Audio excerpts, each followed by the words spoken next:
Assalamualaikum warahmatullahi wabarakatuh. Kepada rakan-rakan Mandum yang dalam perantauan di Pat Menteng, pukul di Aceh ataupun di Pat Menteng, nyo informasi yang sangat penting,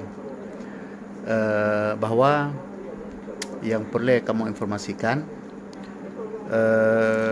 Said Faisal yang meninggal di Kulim, Kedah,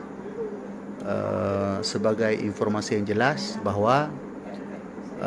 punca meninggal goknyan nyo punca ajai bakpo, tapi punca ketika goknyan goknyan gecas telefon, kemudian dalam keadaan telefon mecas gesambung lom talo untuk bak punyung, ya, ketika sambung talo bak punyung goknyan gepegah haba dan goknyan tengut. Dalam keadaan tengut goknyan posisi talo bak punyung tetap sehingga goknyan tengut.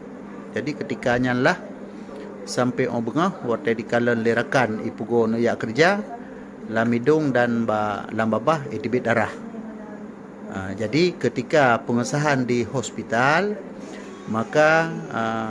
doktor mengesahkan bahawa kematian yang disebabkan adalah radiasi karun ataupun penyebabnya adalah dikarenakan geguna wayofun yang bak punyung yang dalam posisi telefon tengah mecas, ya menan. Jadi oleh kerana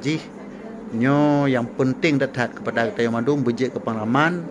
di kampung, di rantau, dalam bekerja, katanya pukul di dalam keluarga, Pat Menteng, anak katanya, rakan katanya, saudara katanya, inang katanya, lako katanya, ayah, adik, abang katanya Mandung, nyo tolong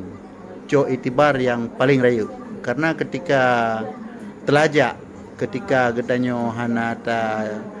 co itibar dari kejadiannya, ketika terjadi atas katanya, nyo katanya melahlah semudip. Maka oleh kerana nyo itibar pada katanya, baik sagai-sagai neguna talo bak punyung ketika handphone tengah gecas, ya, kerana nyo akan menyebabkan kemudian saboh tu baik sagai-sagai syarat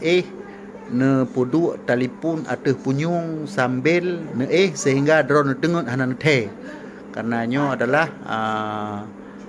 kekuatan karunyo itu nyo hana tengok, kadang kejadian kadang hana, mungkin nyo hanya sebagai penyebab